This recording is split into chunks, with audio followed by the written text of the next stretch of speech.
Ces manifestants moldaves expriment leur colère contre les autorités pro-européennes.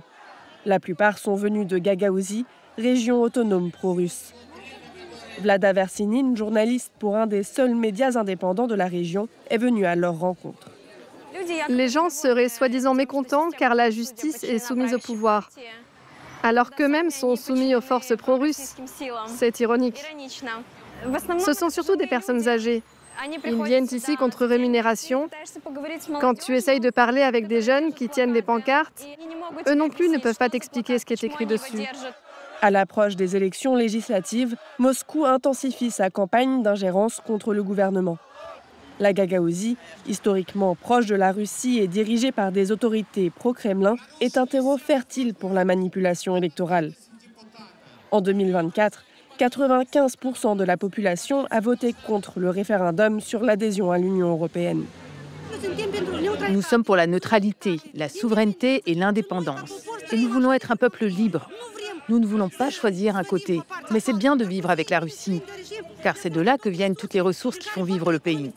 Sans ces ressources, comme le gaz, l'essence et l'électricité, nous ne pouvons rien faire. En Gagaouzie, la population russophone s'informe principalement via les canaux de propagande russe. Pour influencer le vote des citoyens, les réseaux du Kremlin exacerbent les peurs sur l'Union européenne ou la guerre en Ukraine.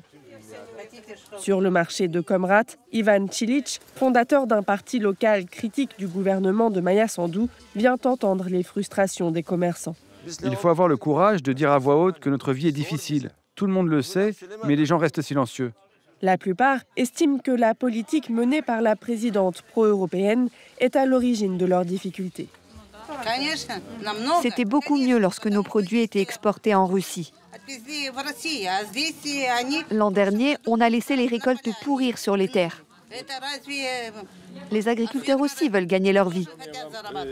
Originaires de Turquie, les Gagaouzes font partie des nombreuses minorités ethniques du pays. De retour chez lui, Ivan se dit inquiet pour leur avenir. Il estime que leurs droits sont menacés par Chisinau.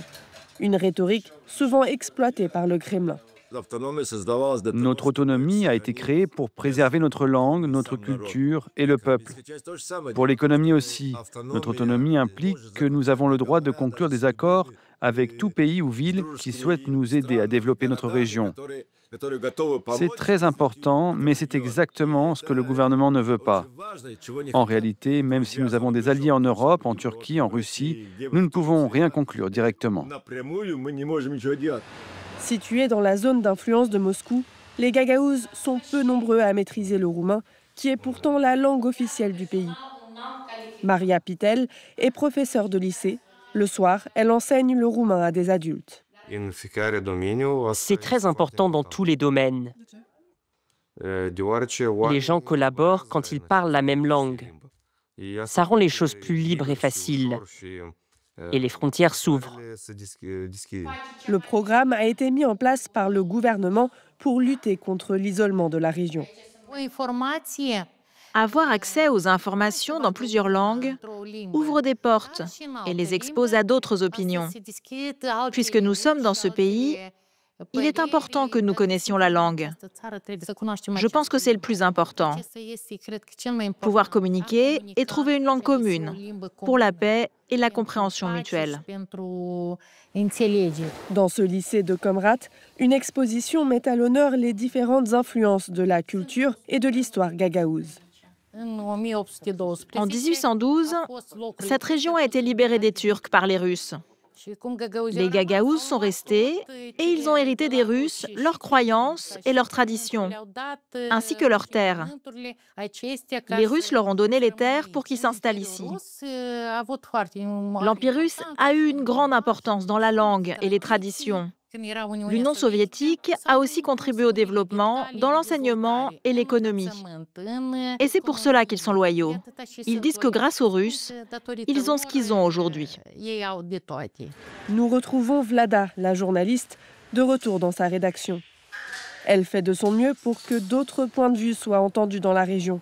La jeune femme est souvent victime d'intimidation de la part de la population et des autorités locales, mais ne se décourage pas. Il est très important pour nous, dans cette période, d'être actifs et visibles dans l'espace médiatique. afin que les gens ne se noient pas dans le marécage de la propagande, qui leur montre l'image qu'ils veulent voir. Même si nous arrivons à toucher 10, 15, 30, même 100 personnes, si nous arrivons à changer ne serait-ce qu'un peu leur point de vue, à les faire douter de la propagande, alors nous n'aurons pas travaillé en vain. Les autorités moldaves ont identifié la Gagaouzie comme l'une des cibles principales de l'ingérence russe avant les élections du 28 septembre. Si aucun parti n'obtient la majorité absolue, la formation du prochain gouvernement pourrait se révéler compliquée.